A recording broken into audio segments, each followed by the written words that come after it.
Ang kwentong ito ay hango sa totoong buhay. Karanasan ito ni Unok. Taong 1967, Dingalan, Aurora.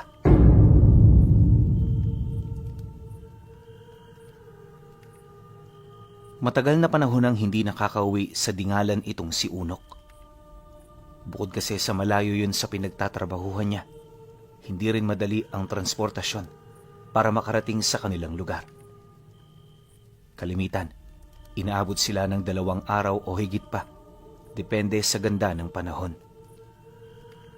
Kapag maulan, halos 4 na araw ang kinakailangan nilang bunuin para lamang makarating doon. Liblib din ang baryong pinagmula ni Unok, kaya nung makaalis siya rito, hindi na niya binalak pang bumalik. Bagaman buhay pa ang kanyang mga magulang, sadyang ayaw na niyang makalasap ng kahirapang tinamasa nila noong siya ay bata pa. Para naman makabawi, inoobliga niya ang kanyang sariling tumulong buwan-buwan. Sa ganoong paraan kasi, naipapakita ni Unok ang kanyang pagmamahal at hindi pagkalimot sa kanilang pamilya. Ang kaso lang, 2 buwan pagpasok noong mismong taong ito, napilitan siyang magbakasyon sa kanila. Nalaman niya kasi sa telegrama, merong kinakaharap na problema ang mga magulang niya. Nagsimula ito noong sapilitan silang pinalayas sa lupain nilang matagal na nilang pagmamay-ari. May kaya sa buhay ang taong kumamkam nito, kaya kahit lumaban sila, alam nilang palagi silang dehado. Hindi lang yon, armado rin ang mga tauhan nito, dahilan para umabot na sa puntong magkasubukan sila. Matinding pagtatangka sa buhay ang nangyari sa kanyang mga kaanak sa Dingalan, kaya bilang panganay na anak, nagdesisyon siyang bumalik para ipagtanggol ang kanyang pamilya. Sinigurado rin niyang may dala siyang sapat na pera upang hindi bumaba ang tingin sa kanya ng mga kalaban nila. Pagdating naman niya noon sa baryo, bumungad sa kanya ang mga kamag-anak nilang nagnanakaw sa lupang kanila mismong sinasaka. Bantay sarado na kasi ang halos kabuuan ng lugar, kung saan sa looban na rin ito nanirahan ang mga nananangkam. Nang malaman naman ni Unok ang tungkol dito, sa tulong ng kanyang ama, nagawa nilang makapasok sa lupaing pagmamay-ari nila. Yun na rin ang kauna-unahang pagkakataon na nakilala niya ang matandang umaangkin dito. Baldo ang pangalan nito, at sa estado ng pananamit nito, alam niyang nagmula yon sa isa sa mga maunlad na bayan. Nang magkaharap naman silang dalawa, binigyan sila nito ng panahon para makausap. Dahil dito, agad naman niyang inilahad ang lahat ng patunay at batayan na kanilang hawak. Mariin din niyang inilahad, hindi maganda ang kasalukuyang ginagawa ng matanda. Karamihan sa mga naging akto nito, inilahad niyang ilegal sa mata ng mga tao at gobyerno. Matapos naman niya yung ilahad, napansin naman niyang nakangiti lang ito na parabang hindi nito nauunawaan ang ibig niyang sabihin. Makalipas pa ang ilang minuto, kumuha yon ng sigarilyo sa kanyang bulsa, kasabay ng pagsindi nito sa harapan niya. Nauunawaan ko ang mga sinasabi mo. Pasensya na, pero hindi ako pwedeng sumunod. May dahilan kung bakit namin ginustong kunin ang lupa ng pamilya ninyo. Ano man yun, nasisiguro kong kapag nakuha na namin ito, ibabalik namin sa inyong lahat na walang labis at walang kulang. Sa ngayon, para hindi tayo humantong sa mga hindi pagkakaunawaan, mas mainam na sumunod na lamang kayo. Matapos naman itong makapagsalita, agad naman yung tumalikod sa kanila. Nang masipat naman yun ng mga tauhan ng matanda, isa-isa na sila nitong sinamahan papalabas ng lugar. Kalmado lang naman sila noong sumunod, lalo na't marami sa kanila ang nakatingin. Sa kanilang paglalakad, dito nakita ng kanyang ama na maging ang mga naitayo nilang bahay sa lugar, kinuha na rin ng mga tauhan nito.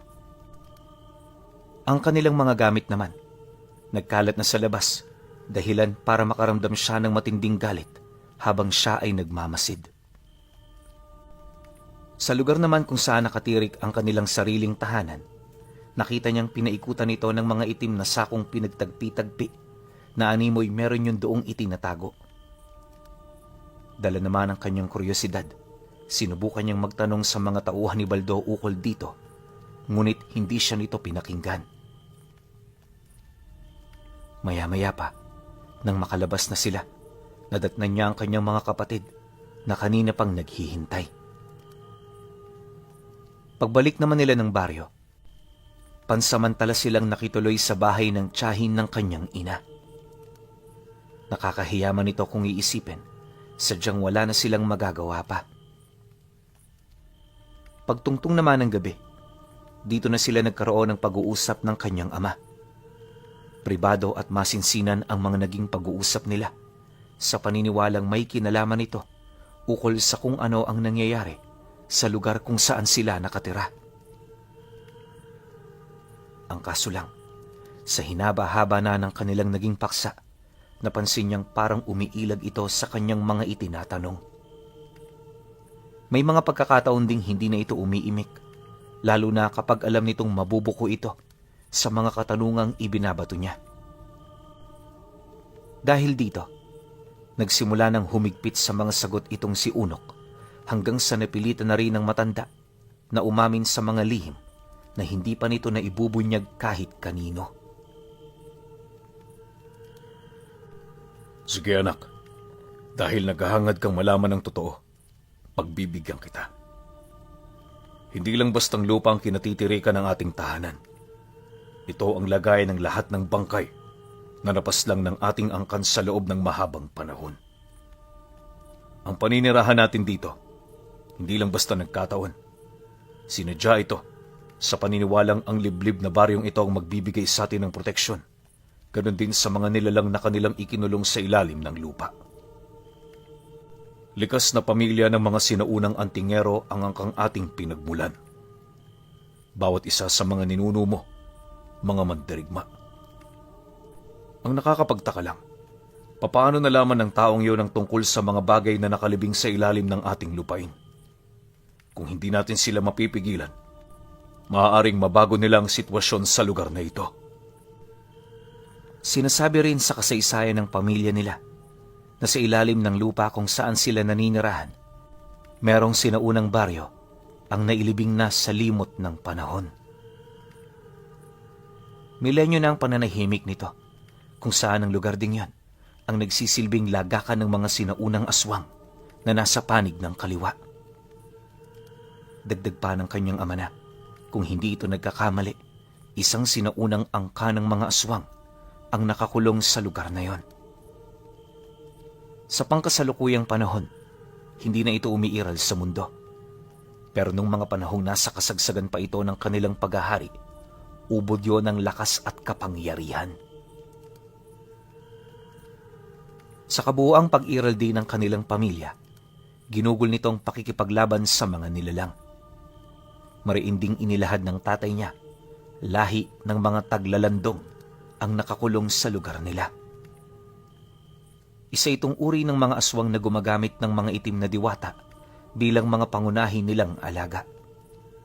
Kadalasan, pinapapasok nila ito sa kanilang mga sigbing upang makalikha ng isang nilalang na bago sa paningin ng kanilang mga kalaban. Katakatakot din ang wangis nito, gawa ng bukod sa parang naaagnas na muka ng asong gubat ang kanilang mga wangis, kakaiba rin ang estado ng kanilang mga katawan. Bukod sa nakausli ang kanilang mga buto sa laman, parang kuba rin yun kung maglakad. May mga tinik din itong nakausli sa kanilang mga gulugod, na kalimitan naman nilang ginagamit para sabitan ng mga karne na kanilang nakukuha. Madali mo ring matukoy ang pinuno nila sa kadahilan ng kalimitan sa mga namamahala sa lahi nito. May mga tanikala at putol na kadena sa kamay. Kakulay din ng dugo ang kanilang mga mata at kapag kumikilos sila, nagpapakawala sila ng huni na sumisindak sa lahat ng may buhay. Nabanggit din ng kanyang ama, walang pili sa mga kinakain nila ang mga nilalang. basta laman ng tao at sariwa, pagkukumpulan nila ito. Minsan na rin nabanggit ng kanilang mga ninuno na ang mga taglalandong ay ang uri ng mga aswang na walang kamatayan. Kahit masunog at magkanda-pira-piraso ang kanilang mga katawan, mananatiling buhay ang kanilang mga kaluluwa. Dahil sa gano'n nilang kakayahan, iisang paraan lang ang naisip ng kanilang mga ninuno para magapi ang mga ito. At yon ay walang iba, kundi ang ikulong sila sa mga garapon at itago sa baryong hindi basta-bastang matutunton ng mga taong naghahangad sa kaluluwa ng mga ito. Nang marinig naman ni Unok ang sinabi ng kanyang ama, hindi niya mapigilang mapaisip ng malalim. Bagaman walang sapat na basihan ang mga naging kwento nito sa kanya, alam niyang meron itong kabuluhan at katotohanan. Hindi rin siya nagdalawang isip na maniwala, lalo pat wala sa ugali ng tatay niya ang pagiging isang sinungaling. Matapos naman itong mailahad ang kasaysayan, agad naman niya yung tinanong ukol sa maaari nitong gawin. Dahil sa kanyang mga nalaman, inabisuhan siya nitong hindi siya magsasawalang bahala sa ginagawa ng grupo ni Baldo, gayong alam niyang mapanganib ang kinikilos ng mga ito. Kung hindi talaga maiiwasan, nakahanda rin siyang makipagpatayan alang-alang sa mga bagay na kanilang pinoprotektahan. Nang marinig naman ng ama ni Unok ang kanyang sinabi, marahan naman yung tumayo, sabay senyas sa kanya na pumasok sa loob ng silid kung saan nagpapahinga ang kanyang ina. Pagdating naman nila roon, may kinuha itong baul sa ilalim ng kanilang higaan habang inaabisuhan ng asawa nito ukol sa pagdating ng nakatakdang panahon. Asunsyon, ito na ang tamang oras para ipamana mo sa ating anak ang iisang kayamanan ng ating pamilya. Batid kong sa kanilang lahat, siya lang ang handa na tumanggap nito. Alam kong hindi mo to inaasahan, kaso lang, wala tayong pagpipilian. Pagkalahad naman ito ng mga katagang yan, nakita niya ang isang pulang tela na nakabalot sa isang maliit na bagay. Bagaman malakas ang liwanag ng lampara sa loob, sadyang hindi niya kayang mahulaan kung ano ang nilalaman nito. Makalipas pa ang ilang minuto, pagkuha naman ng kanyang ama sa telang nakabalot, tumambad sa kanya ang isang itim na bato na gahinlalaki ang sukat. Pahaba rin ang disenyo nito, tapos ang kulay nito halos hindi nalalayo sa kulay ng uling at anino. Kapag tinatago nga yun ng kanyang ama sa liwanag, pakiramdam niya, naglalaho na lang ito bigla. Hindi lang yun. Nakakaramdam din siya ng kakaiba sa batong nakita niya, na animoy may kung anong nilalang ang namamahay dito. Matapos naman yung may pasilay ng kanyang ama, dito na ito nagsimulang magwika ukol sa kung ano ang kakayahan na maaari niyang mataglay sa sandaling kilalanin na siya nito bilang bagong maestro. Ayon sa tatay niya, ang batong nasa harapan niya ay ang bato na nagtatangan ng lihim na Verda Kabala. Hanggat pagmamayari niya ito, walang sino man ang may kakayahang manakit sa kanya sa kahit na anong paraan. Dagdag pa ng kanyang ama na dahil sa batong yon, matataglay din niya ang karunungan ng Verda Kabala habang tumatagal ito sa poder niya. Kapag hinaluan din niya ito ng iba pang gamit, mas lalo ring lalakas ang kanyang kakayahan. Mariin din itong inilahad na bawat mandirigma ng kanilang angkan nagtataglay ng ganoong uri ng bato. Nang marinig naman ni Unok ang sinabi nito, hindi naman siya nagdalawang isip na kunin ang bato. Akala niya, basta-basta lang itong ibibigay sa kanya pero nagkamali siya sa kadahilan ng ayon sa kanyang ama, kinakailangan itong ibaon sa loob ng kanyang laman. Hindi niya rin maaaring hawakan ng bato dahil may posibilidad na masunog ang karunungang namamahay sa loob nito. Matapos naman itong mailahad ng kanyang ama, dali-dali silang lumabas ng bahay, bit-bit ang kutsilyo at posporo. Nang makadistansya na sila rito, agad itong gumawa ng siga para pabagahin ang patalim na dala nila. Halos tumagal ng 1 oras ang pagpapabaga, dahilan para magkulay kahil ang patalim. Nang masipat naman ang kanyang ama na handa na ito, tinalian ito ng mahigpit ang kanyang braso, sabay lublub nito sa hindi gaano kalamigang tubig. Matapos nun, bigla naman itong sinaksak ang kanyang braso na siya namang naging sanhi upang mapakagat siya ng buong lakas sa hawak-hawak niyang damit. Sa bawat segundong itinatagal ng patalim sa loob ng kanyang laman, ramdam niya ang pagkulo nito. Halos mawala na rin siya noon ng ulirat pero pinipilit niyang manatiling gising upang masaksihan niya ang lahat ng mga mangyayari. Maya-maya pa, nang makagawa na ng katamtamang uka sa braso niya ang kanyang ama, dali-dali nitong hinulog ang bato kasabay ng mga dahon at langis na magpapabilis sa paghilom ng kanyang sugat. Pagkatapos, gamit ang sinulid at karayom, tinahi ito ng tatay niya na parabang nagtatahi lang ng damit. Ayon sa kanya, hindi masukat ang sakit ng ganoong proseso ng panggagamot. Isipin niyo, bago lumapat sa kanyang balat ang karayom, pinapadaan pa ito ng kanyang ama sa apoy. Paulit-ulit lang ito hanggang sa nagkusa ng mamanhid ang kanyang braso. Kung nagkataong mahina-hina ang kanyang dibdib, may posibilidad na hindi ito matapos ng tatay niya dahil sa gagawin niyang pagpupumiglas. Dumaan pa ang kalahating oras nang maisara na nito ang kanyang sugat. Dito pa lamang nito binitawan ang kanan niyang balikat.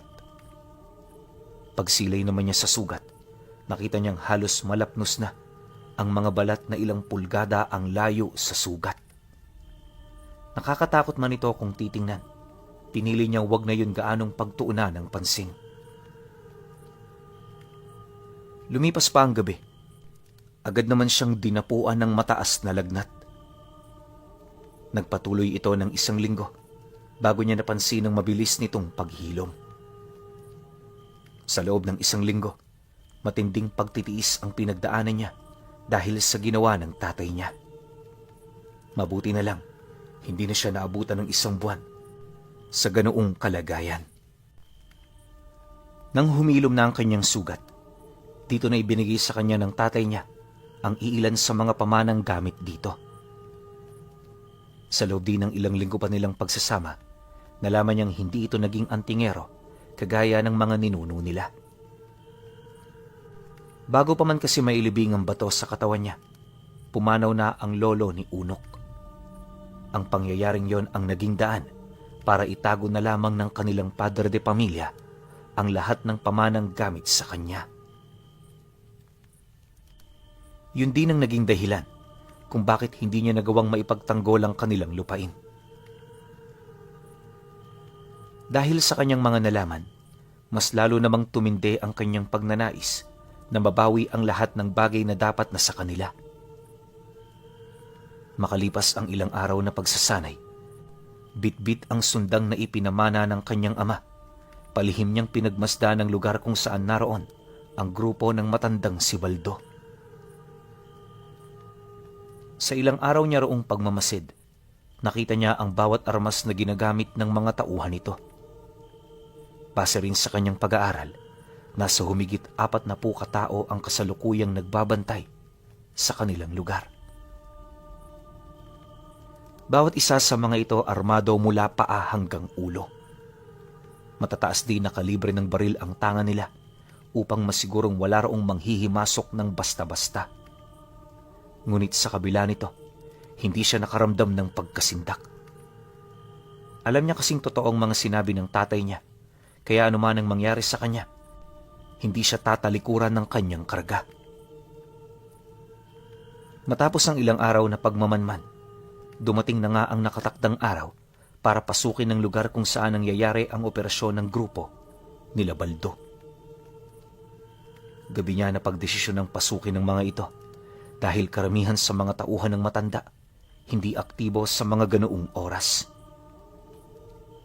Inaasahan din niyang mga aso lang ang katuwang nito sa pagbabantay, kung kaya't sa tamang pagkakataon malulusutan niya ang mga ito.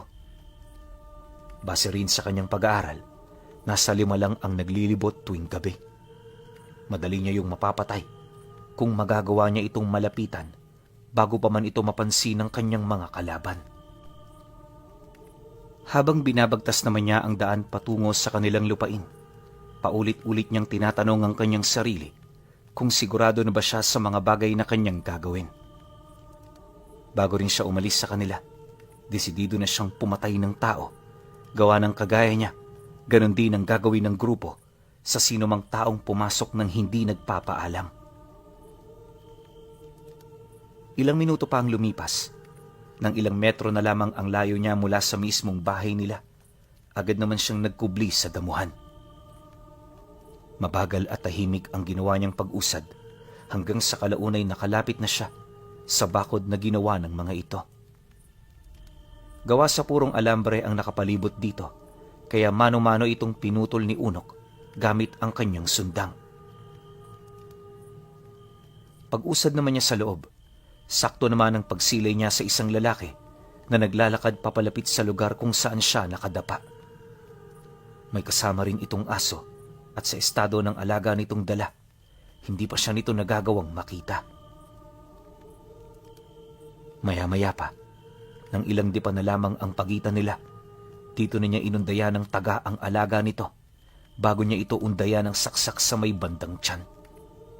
Sa sobrang talim ng sundang na hawak niya, walang kahirap-hirap itong tumagos sa katawan ng lalaki, dahilan para hindi na nito makayanan pang kalabitin ang kanyang armas. Paghandusay naman ito, nakita niya itong naghihingalo. Sinubukan pa nitong humingi ng tulong sa kanya pero hindi niya ito gaanong pinansin. Hindi nagtagal, namatay na rin ang taong yon, kaya na may dali-dali niya itong kinaladkad papalabas ng bakod.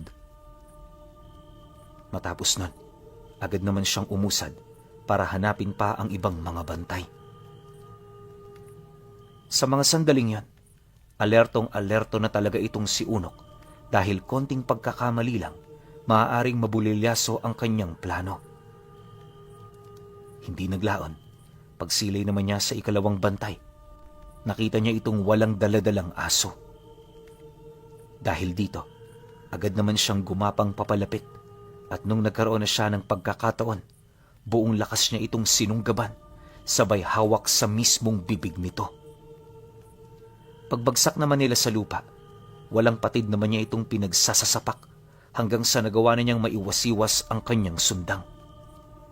Pagtama naman ng talim nito sa leeg ng lalaki, paulit-ulit naman niya itong ginawa hanggang sa tuluyan na itong kumalas. Matapos nun, pinagulong niya ang bangkay nito sa damuhan. Kalahating oras pa ang lumipas, nagawa ng mapaslang ni Unok ang mga bantay na naglilibot. Nang mapansin naman niyang hindi pa natutunugan ng grupo ang kanyang pagsalakay, dito na siya nagmadaling naglakad patungo sa bahay nila. Alam niya kasing doon nagpapahinga si Baldo, kaya doon kaagad siya dumirekta. Pagdating naman niya sa harapan ng bahay, nataon namang wala roong asong nagbabantay. Nakakapagtaka man ang ganoong pangyayari, inisip niyang baka masyado lang nagpakakampante ang mga ito na walang mangangahas doong pumasok. Paghawak naman niya sa pintuan ng bahay, agad naman siyang naglakad patungo sa likuran nitong bahagi upang doon dumaan. Noong bata pa kasi sila ng mga kapatid niya, may maliit silang siwang doong dinadaanan kung gusto nilang makalabas ng tanghali kapag pinapatulog sila ng kanilang ina. Alam ni Unok na walang kaide-ideya ukol dito ang kalaban nila, kaya hindi siya nagdalawang isip na gamitin ito bilang lakas niya. Sa pagdating naman niya sa likurang bahagi ng bahay, agad naman niyang nakita ang lagusan na nababalot sa makapal na damo. Walang sabi-sabi, agad naman siyang pumasok dito hanggang sa marating niya ang silid ng kanyang mga kapatid. Dahil sa kasagsaga ng gabi at wala pang lampara sa lugar, literal na nangangapa noon si Unok. Mabuti na lang, Kahit na wala siya ng matagal na panahon, tandang-tanda pa rin niya ang bawat sulok nito.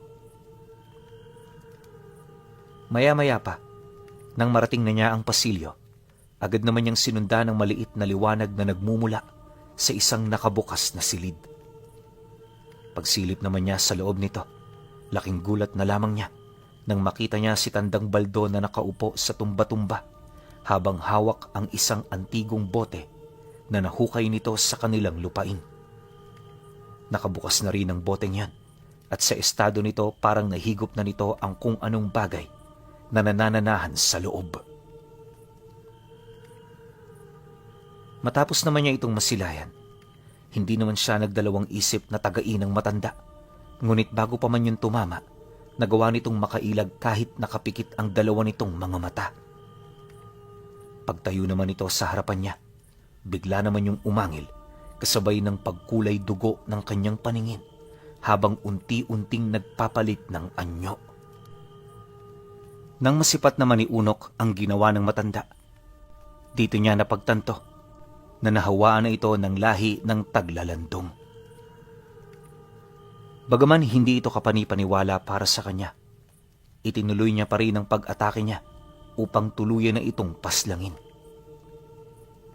Ang kaso lang, dahil sa lakas ng nilalang, madali siya nitong napangibabawan pagdating sa pisikal na kombate.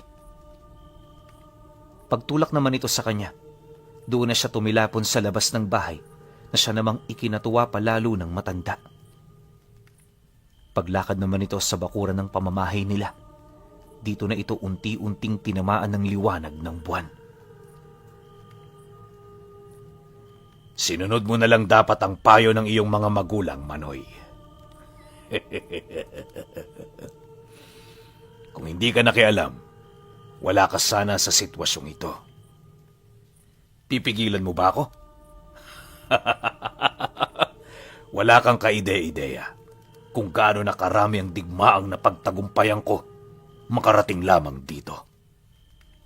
Kagaya ng angka ninyo, ako man ay nahahanay sa angka ng Taglalandong. Nais kong bawiin sa panahong ito ang kadakilaan at kapangyarihang minsan niyong ipinagkait sa aming lahi. Nang marinig naman ni Unok ang sinabi nito, halos hindi naman siya makaimik. Hindi niya kasi sukat akalain noon na may mga natitira pa palang dugo ang mga nilalang na minsan ang sinelyo ng kanyang mga ninuno. Bagaman nakakaramdam na siya ng panghihina, hindi niya pa rin hinayaang madaig siya nito. Pagtayo naman niya, pilit niyang ibinalik ang napilay niyang balikat. Matapos niya itong gawin, muli niyang sinugod ang matanda habang paulit-ulit itong tinataga. Marami na rin siyang paraang ginamit para lamang mahuli ang kahinaan nito, pero lahat yon hindi umepekto. Habang tumatagal, napapansin din niyang parang pinaglalaroan na lang siya ng nilalang. Partida, hindi pa yun nakakapagpalit anyo, pero ubod na ito ng lakas. Sa pagpapatuloy naman ng kanilang pagbubuno, hindi naman niya maiwasang magtanong kay Tandang Baldo ukol sa kinaroroonan ng mga kasama nito. Nang marinig naman niyo ng matanda, inamin nito sa kanya na kasalukuyang dumadaan ito sa proseso ng pagiging yanggaw. Marami na rin sa mga tauhan niya ang namatay dahil hindi nito kinaya ang lakas ng kaluluwa ng Taglalandong. Dagdag pa nito na ang tanging makakaligtas lamang sa ganoong proseso ay ang mapalad na mapipili ng mga kaluluwang kanilang nahukay. Pagkarinig naman ni Unok sa sinabi nito, dito na rin niya tuluyang naunawaan ang rason kung bakit hindi na niya nasisilayan ang iilan nitong mga kasamahan. Dahil dito mas lalo na ring tumindi ang kanyang pagmamalabis na lipulin ang mga ito. Subalit sa kasamaang palad, hindi siya nananalo kay Tandang Baldo.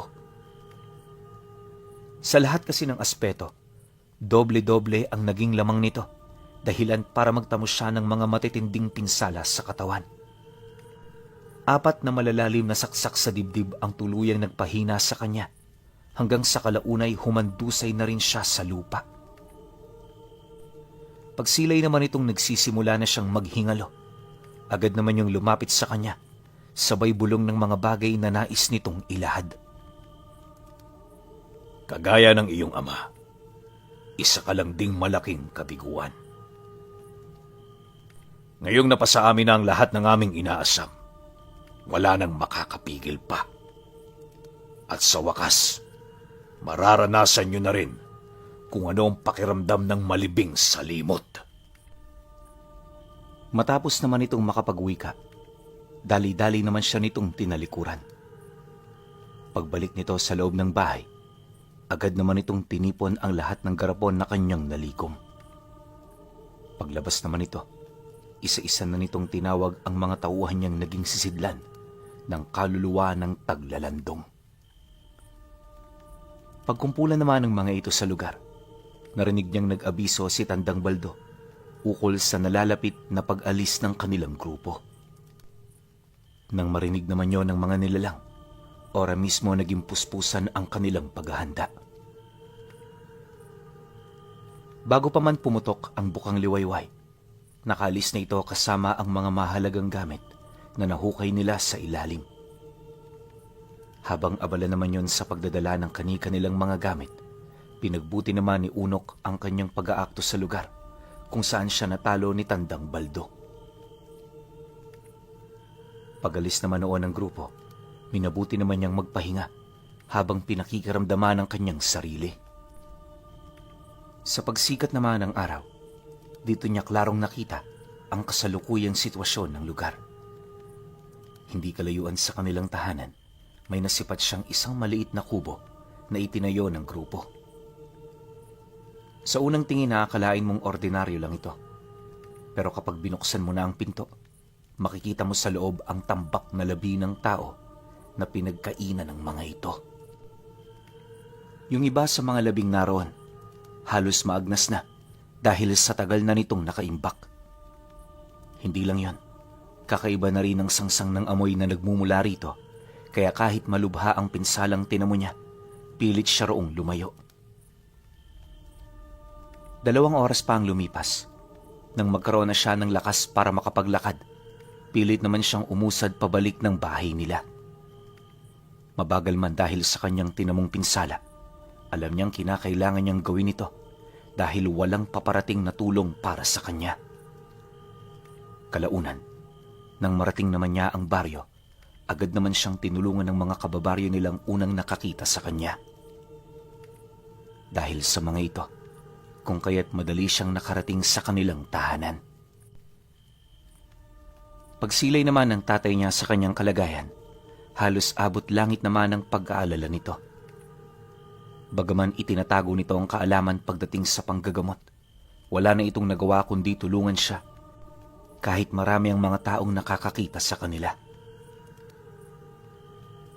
Nang malapatan na rin siya ng angkop na lunas ng kanyang ama, agad naman siya nitong inabisuhan na magpahinga. Alam kasi nitong pagod na siya dahil buong magdamag siyang nakipaglaban.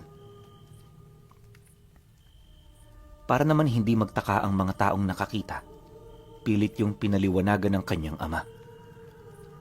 Pagsapit naman ng hapon, nang magising na itong si Unok, agad naman siyang pinagkumpula ng kanyang mga kadugo para makinig sa kanyang mga istorya.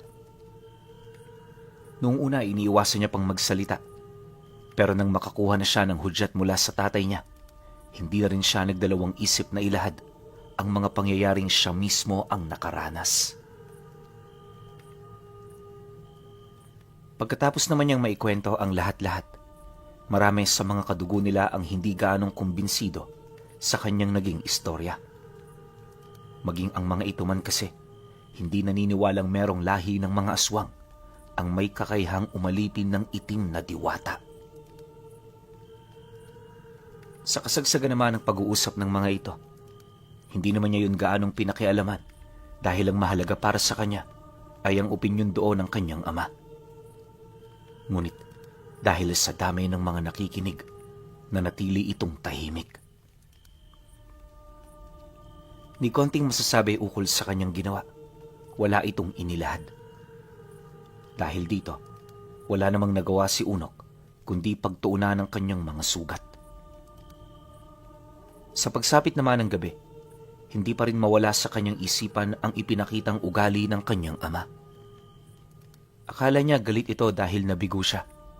Pero nang dumating na sa puntong natutulog na ang lahat ng kanyang mga kapatid, pasimple itong pumasok sa kanyang silid.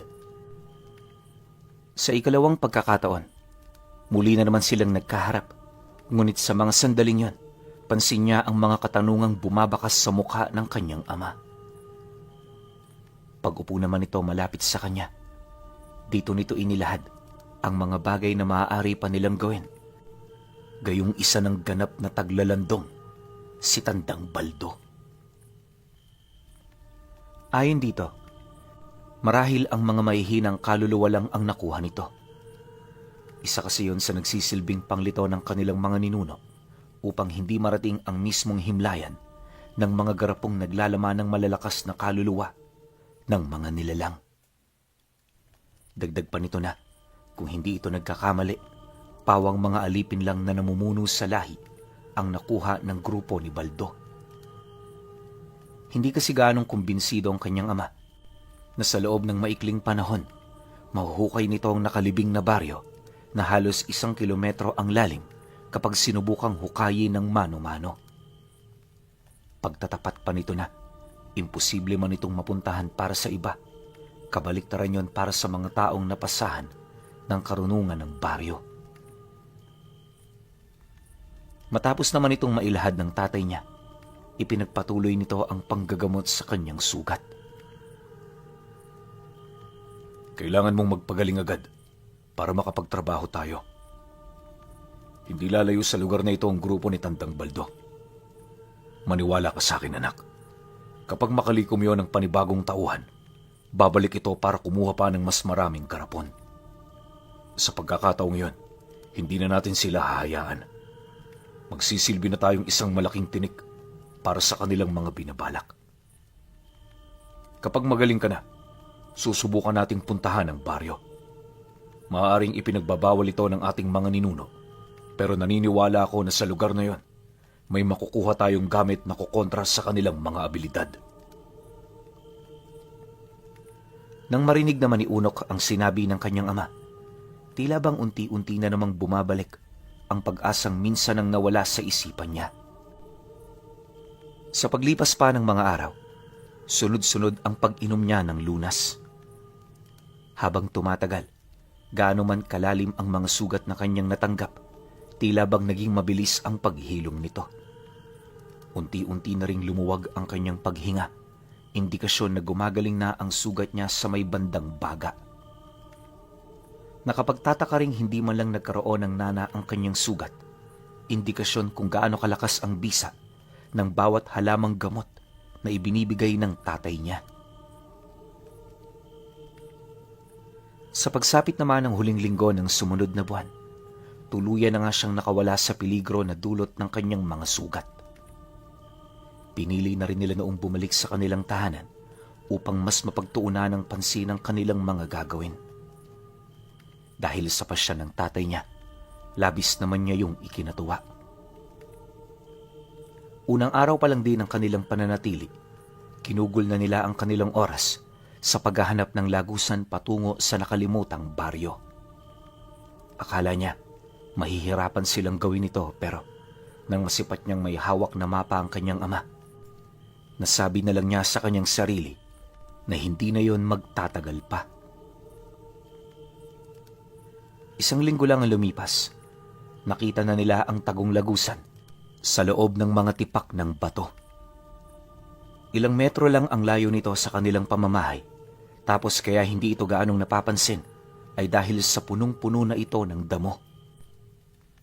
Marami ring pasikot-sikot ang mapang kinakailangang maunawaan ng kanyang ama, kaya tumagal ito ng 1 linggo.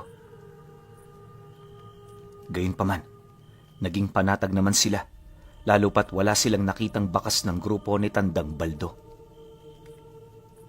Upang hindi naman maghinala ang mga taong makakakita sa kanila, pinili nilang huwag galawin ng mga damong nagtatago sa lagusan. Sa pagsapit ng gabi nung araw na matuklasan nila ito, palihim naman silang naghanda ng kanyang ama. Bago rin sila umalis, sinigurado nilang nagpapahinga na ang kanyang asawa at mga kapatid. Pagtungtong naman ng 10:00, nang mapansin niyang tahimik na ang kanilang tahanan, dito na sila nagsimulang kumilos. Paglabas nila ng bahay, dali-dali silang pumasok sa loob ng tumpok ng bato, bitbit ang isang maliit na gasera. Maya-maya pa, nang hindi na sila makaaninag sa loob nito, agad naman nila itong sinindihan upang magkaroon sila ng gabay sa daan. Ilang metrong paglalakad pa nila, purong mga tipak ng kahoy na ubod na ng luma ang kanilang nakita. Sa dulong bahagi rin ng pasilyo, naroon ang isang nakakandadong pinto na walang tarangka. Pagsilay naman nila unok sa bagay na yon, hindi nila maiwasang magtaka kung ano ang kanilang gagawin para makapasok dito. Bukod kasi sa hindi naman nila ito pwedeng sirain, nabanggit din ng kanyang ama na may mga patibong na nagkalat sa lugar sa sandaling mabuksan ito sa hindi tamang paraan. Dahil dito, agad naman nilang binuklat ang likurang bahagi ng mapa para humanap ng palatandaan. Habang binabasa yon ng kanyang ama, panay naman ang pagmamasid niya sa paligid hanggang sa may makita siyang maliit na kahoy na nakabaon sa dingding ng pasilyong gawa sa bato. Matapos naman niya itong makita, agad naman niyang tinawag ang kanyang ama na kasalukuyang abala sa pagbabasa. Nang marinig naman ito ang kanyang sinabi, dali-dali naman itong lumapit bitbit ang mapa. Bagaman malakas ang kutob nilang yun nga ang makapagbubukas ng pinto, hindi nila ito pinanghasang galawin hanggat hindi sila sigurado. Sa kakahanap noon ng tatay niya, dumating na nga ang puntong may nakita na ito sa parte ng mapa na naglalaman ng karunungan para sa lugar na napasukan nila. Kagaya ng inaasahan, yun nga ang pambukas ng pinto. Ngunit bago nila ito gawin, kinakailangan nilang magpakilala sa pamamagitan ng dugo. Bagaman wala silang ideya kung papaano ito malalaman ng pinto, pinili nilang sundin ang bawat detalye ng mapa. Maya-maya pa, pagpahid naman nila rito ng dugo, laking gulat na lamang nila nang bigla itong maging kulay pula. Matapos nun, dahan-dahan na nilang ibinaba ang nagsisilbing trangka nito. Nang maibaba na nila ang kahoy, agad namang bumukas ang pinto, kasabay ng pagsindi ng mga sulong nakadikit sa dingding ng pasilyo na nasa kabilang bahagi nito. Habang dahan-dahan naman nilang itinutulak ang pintuan, silang mag-ama noon halos maubusan ng hangin kakaisip sa kung ano ang makikita nila sa likod nito. Nang mabuksan na nila ito ng maigi, tumambad sa kanila ang isang napakalalim na uka na halos hindi nila matanaw ang pinakaibaba. Ang mga sulo namang biglang nagsindi, nakatapat sa mga lumang hagdan na hindi nila mawari kung pwede pang madaanan. Gayunpaman, alam nilang wala silang mapagpipilian kundi ang tahakin nito kung gusto nilang marating ang nakatagong baryo sa ilalim. Dumaan pa ang ilang minutong pagmamasid. Nagdesisyon na itong si Unok na umusad. Sinang-ayun na naman ito ng kanyang ama, lalo na't yun lang ang nag-iisang paraan para malabanan nila ang mga taglalandong na sumapi sa katawan ng kanilang mga kalaban. Dahil sa ganoong rason, walang takot naman nilang dinaanan ang tulay na gawa sa marurupok ng kahoy. Ultimo ang lubid na nagpapanatili sa mga ito. Makikitaan mo ng mga senyales na hindi na yon magtatagal. Idagdag mo pa ang napakalalim na babagsakan sa sandaling ikay minalas. Matapos naman yung masilayan nila Unok, minabuti nilang huwag magkasabay na dumaan sa mga tulay.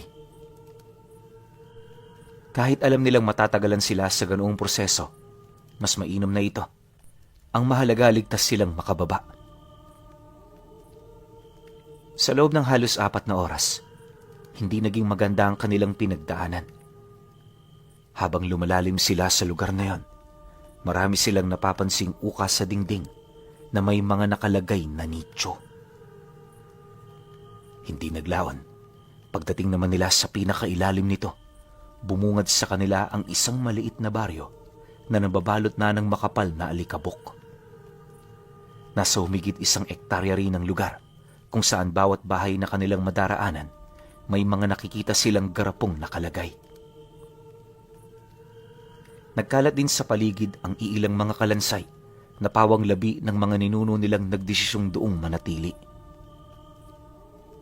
Sa kanilang paglilibot, mga librong naglalaman ng karunungan ang kanilang pakay. Alam kasi ng kanyang ama, dito nila malalaman ang lahat ng kahinaan ng mga kalaban nila.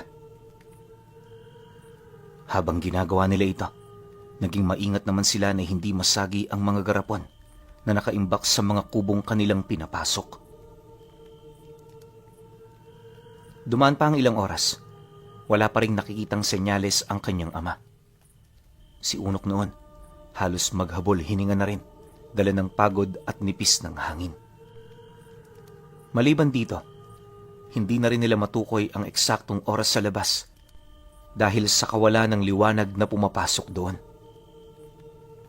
Ilang minuto pa ang lumipas, bigla naman siyang napataas ng kanyang gasera nang masipat niya ang tatay niya na may daladalang lumang baul. Paglapit naman ito sa kanya, agad naman nila itong binuksan at dito nila nakita ang isang pamaypay na kulay itim. Gawa ito sa balat ng hayop, tapos ang mga kahoy na ginamit dito nakapagtatakang matibay pa rin kahit ilang milenyo na ito doong nananahimik. Kalakip din ng pamaypay, naroon ang iilang mga garapon na wala pang takip. May libreta rin doong maliit, animoy inihanda ito ng kanilang mga ninuno para sa susunod na henerasyon. Habang binabasa naman yon ng kanyang ama, dito nila nalaman ang kakayahan ng pamaypay na magpalayas ng mga kaluluwa ng taglalandong sa mga biktimang nasapian nito. Nabanggit din ng libreta na maliban sa gamit na yan, may isa pang gamit sa baryo na nagtatago. Isa itong krus na bakal na may matutulis na dulo. Malimit itong ginagamit ng kanilang mga mandirigma noong panahon ng paghahari ng mga nilalang. Matapos naman nila itong mabasa, dali-dali naman nila itong hinanap. Alam kasi noon ng ama ni Unok na mas mainam ang 2 sandata kumpara sa isa. Ilang oras pa ang lumipas, kagaya ng inaasahan, nahanap na rin nila ang krus na yon. Paghawak naman dito ni Unok, isa lang ang napansin niya at yun ay walang kapantay na bigat nito. Ayon sa kanyang ama, tanging siya lamang ang makakagamit nito dahil sa batong napapaloob sa kanyang braso. Dagdag pa nito na, mas mainam na nakakuha sila ng ganoong karga upang masiguro na ang tagumpay nila sa susunod nilang pakikipaglaban sa pangkat ni Baldo. Akala nila matatagalan pa bago maganap ang labanan sa pagitan nila at ng mga nilalang. Pero lingid sa kanilang kaalaman, may mga nagmamasid na rin pala sa kanila bago pa man nila madiskubre ang lagusan. Paghawak naman ni Unok sa sandatang yon, laking gulat na lamang nila nang may marinig silang atungal mula sa pinto kung saan sila dumaan. Pagsilay naman nila rito, nakakita sila ng mga mapupulang mata na paisa-isang tumititig kung saan naroroon ang baryo. Imbis di na dumaan ang mga ito sa hagdan, pinili ng mga itong lumundag upang mas mapabilis ang kanilang pagdating sa lugar. Paglapag naman nila sa harapan ni Unok at ng tatay niya, sinabayan nila ito ng pag-angil habang isa-isang pinakakawalan ang mga kaluluwang nasa loob ng garapon. Maya-maya pa, nang makarating na rin si Tandang Baldo, abot langit naman ang pagngisi nito habang nakatitig sa kanila. Sinasabi ko na nga bang tanging kayo lang ang makakapagbukas ng pinto. Ngayong nakapasok na kami, kukunin namin lahat ng may pakinabang at wala kayong magagawa para kami pigilan. Nang marinig naman ni Unok ang sinabi nito, Dali-dali naman niyang nilapitan ng matanda, bitbit ang sinaunang armas na nakuha nila. Pagtitigan naman nilang dalawa, matapang siyang nagsalita ukol sa kahihinatnan ng mga ito. Kung hindi nila pipiliing umalis ng mapayapa sa sinaunang baryo. Pagkalahad naman niya ng mga katagang yan, ipinakita niya ang kanyang sandata na siya namang pinagtawanan ng mga kaharap niya. Bagaman hindi yun ang kanyang inaasahan, nanatili ang kanyang pananampalataya sa gamit. Ang problema lang, kahit anong sindak niya sa mga ito, sadyang hindi niya mapigilan ang ginagawa nitong paghigop sa mga kaluluwang nakakulong sa garapon. Hindi naglaon, nakita naman niya kung papaano lumakas ang mga ito at sa kauna-unahang pagkakatawan, nasilayan niya ang tunay na wangis ng isang taglalandong. Matapos namang makapagpalit anyo ng mga nilalang, parang mga baliw na demonyo naman itong sumugod sa kanya. Wala silang pakialam sa mga bagay na kanilang masisira, dahilan para tuluyan nilang mapakawalan ang maraming bahagi ng mga kaluluwa. Habang nagkakandabasag-basag naman ng mga garapon, napansin nila ng kanyang ama ang pagdamay ng mga kaluluwang umiikot sa paligid. Sa bawat pagsabay nito sa hangin, naglalabas ito ng kakaibang huni na hindi niya mawari kung ano ang ibig sabihin. Dahil sa ganoong pangyayari, agad naman siyang kumilos para tapusin na ang nasimula nila. Habang nakikipaglaban din sila, binilang niya isa-isa ang mga nilalang upang matansya niya ang kanyang mga gagawin para makalapit sa kinaroroonan ng matandang si Baldo. Sa pagpapatuloy naman ng kanilang paglalaban, dito niya nasilayan kung papaano sapilitang pahiwalayin ng nakuha niyang armas ang mga kaluluwang sumapi sa katawan ng mga nilalang. Habang ginagawa niya ito, ramdam niya ang panghihina ng kanyang mga kalaban, dahilan para mag-alangan itong sumugod sa kanya sa tuwing itinataas na niya ang kanyang armas. Makalipas pa ang ilang minuto, pagsugod naman ni Unok sa isa sa mga ito, hindi niya yun tinantanan hanggat hindi pa ito bumabalik sa totoo nitong anyo. Maya-maya pa, nang maundayan niya na ito ng halos humigit 15 saksak, sapilitan na itong nanumbalik sa anyo nito bilang isang tao. Nang mapansin naman niyo ng lalaki, agad naman yung lumuhod sa harapan niya, nagmamakaawa para sa buhay nito. Ngunit, dahil sa alam ni Unok na marami sa mga kaluluwang naghihintay sa katawan ng lalaki, hindi niya yun pinagbigyan. Paghugot naman niya ng sundang sa kanyang bewang, agad naman niyang tinaga ang kalahati ng mukha nito na siyang naging sanhi ng mabilisan nitong kamatayan. Pagbagsak naman ito sa lupa, agad naman niyang sinugod ang iba pa habang pinakikiramdaman ang sitwasyon ng kanyang ama. Nang mapansin naman niyang nasa maayos itong kalagayan, dito na niya sinugod ang mga taglalandong na kanina pang humahabol sa kanya. Pagunday naman niya rito ng taga, paulit-ulit niya itong inatake hanggang sa maubusan na ito ng kaluluwa. Ganon at ganon lang ang kanyang ginawa, dahilan ng mabilis na pagkalipol ng grupo ni Tandang Baldo. Pagsilay naman ng matanda na naubos na ang kanyang mga kasama, dito na rin siya nagsimulang kumilos. Habang may oras pa, pinasok na niya ang mga kubong naglalaman ng mga espesyal na kaluluwa ng mga nilalang. Matapos naman niya itong maisakatuparan, dito na unti-unting nagbago ang kanyang wangis, kasabay ng pagkakaroon niya ng mga tanikala sa kanyang kamay at binti. Nang masipat naman ng kanyang ama ang pagbabago ni Tandang Baldo, bahagya naman nilang itinigil ang pakikipaglaban para subukan itong kumbinsihin. Hindi pa huli ang lahat, Baldo. Maniwala ka sa amin ng anak ko kung gusto mo pang mabuhay ng matagal. Hanggat tayo'y nabubuhay, may puwang ang pagbabago. Di namin ito ipagkakaid sa'yo dahil alam ko, isa ka rin sa mga biktima nila. Anong biktima ang pinagsasasabi mo? Tadhana ng mga katulad ko ang manahin ng kapangyarihan ng aking mga ninuno. Huwag kang magsalita na parang meron kang alam. Sinasabi ko sa'yo, wala kang nalalaman sa mga sinasabi mo. Nang marinig naman ni Unok ang sinabi ng kanilang kalaban, dito na siya nagdesisyong makisawsaw sa pag-uusap ng dalawa. Alam niya kasing walang kahinat na ng ganoong argumento, kaya mas mainam na patayin na lamang nila ito. Pagkarinig naman ng tatay niya sa kanyang sinabi, hindi naman ito nagdalawang isip na sumang-ayon. Nang mapansin ito ni Tandang Baldo, pangisi-ngisi lamang ito habang pinagmamasdan silang dalawa na lumalapit. Maya-maya pa, pagramdam ng nilalang na aatake na sila, bigla naman sila nitong sinunggaban, sabay unday ng saksak sa kanyang ama. Dahil sa bilis ng kilos ng nilalang, hindi na nila ito nagawa pang mailagan. Pag-atras naman ng tatay niya, nakita niya ang pagtulo ng dugo sa may bandang gitna ng tiyan nito.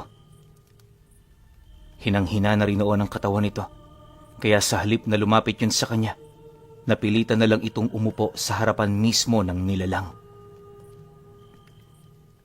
Nang masipat naman ni Tandang Baldo ang naging akto nito, agad naman itong sumunggab.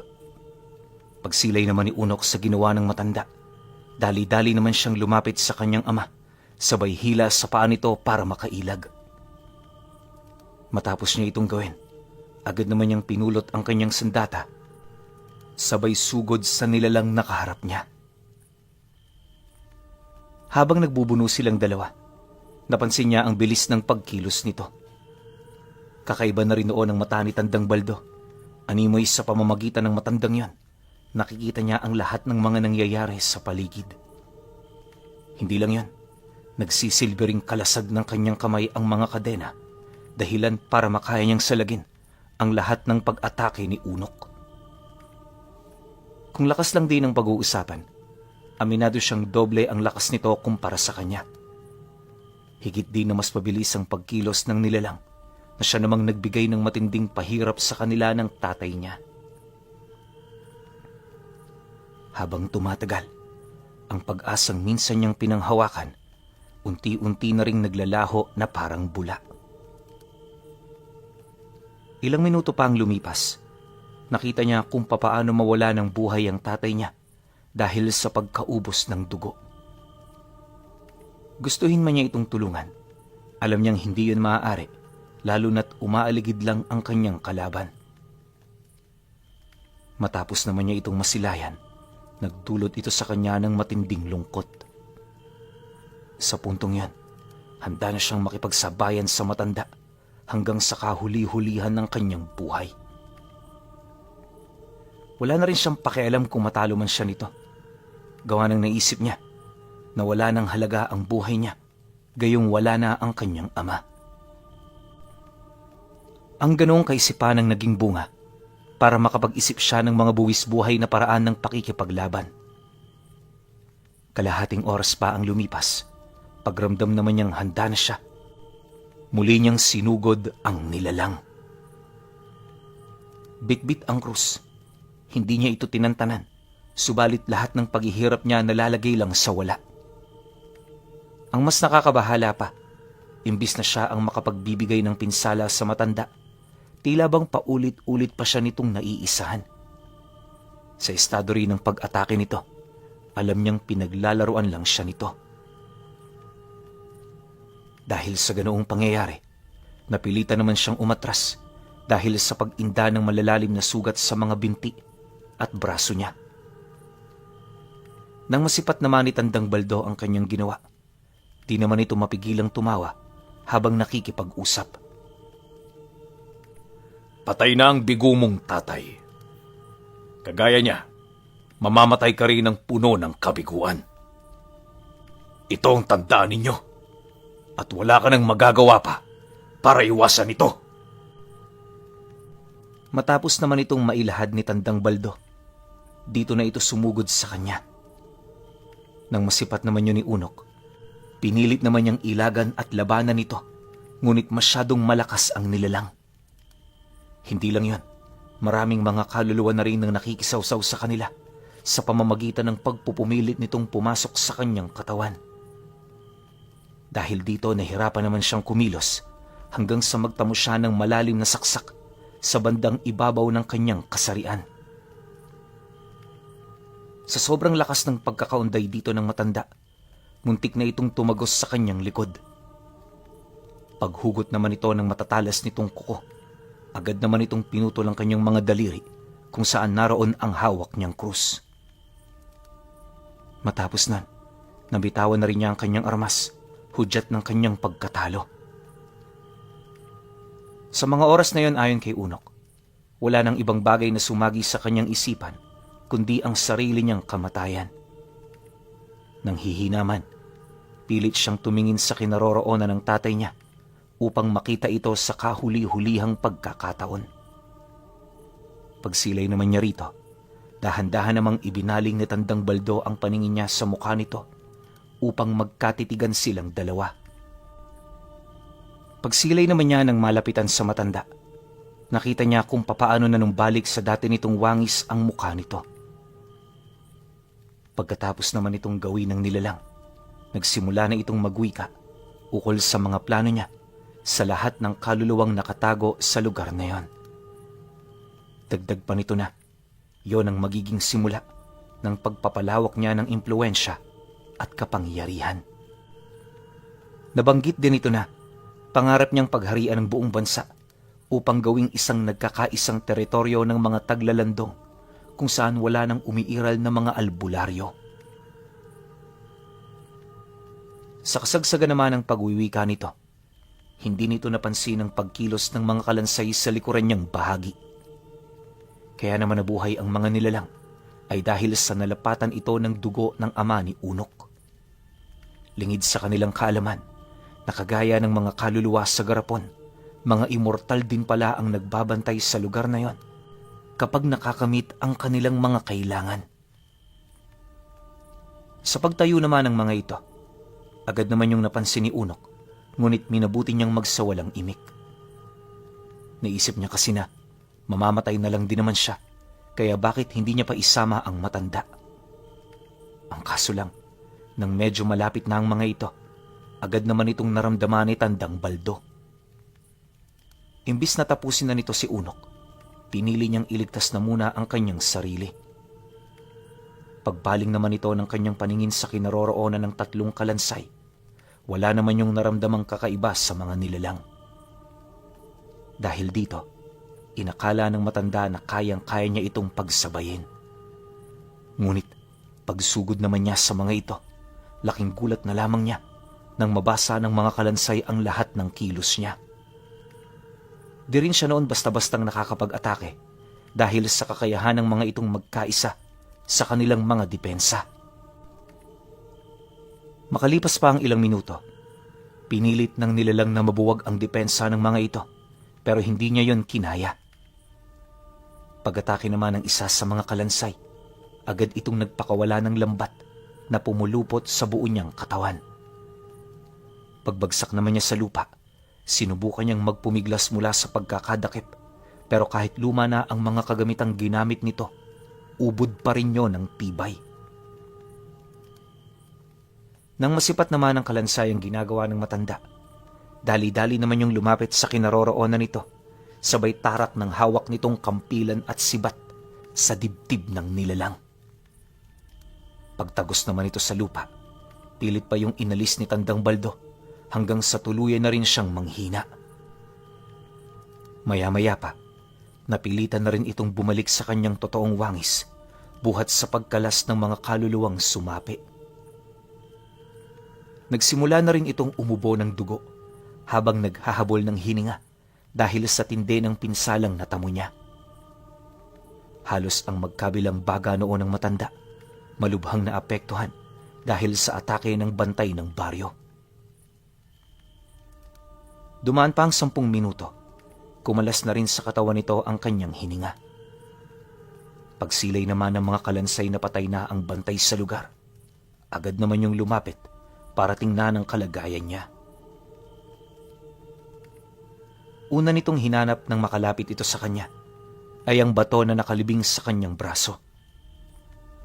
Nang makumpirma naman yon ng kalansay, inayuko lang naman ito ang kanyang ulo bago ito pumunta sa kinaroroonan ng labi ng kanyang ama. Matapos naman itong gawin ng mga nilalang, nakita niya kung papaano kinuha ng mga ito ang kaluluwa ng tatay niya.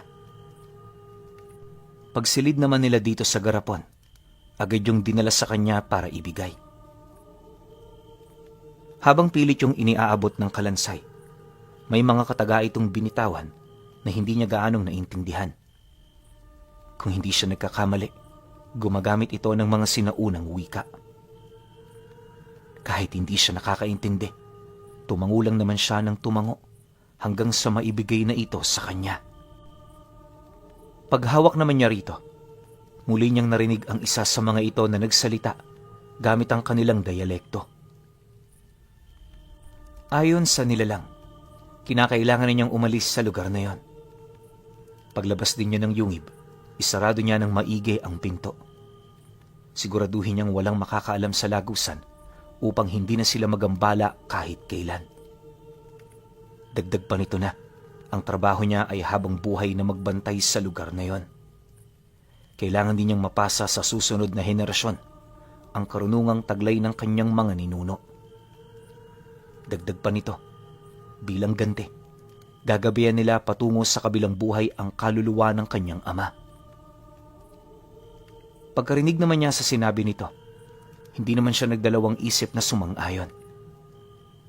Makalipas pa ang ilang minuto, nang wala na silang mapag-uusapan, agad naman siya nitong pinasan habang ginagamot ng isa ang kanyang sugat.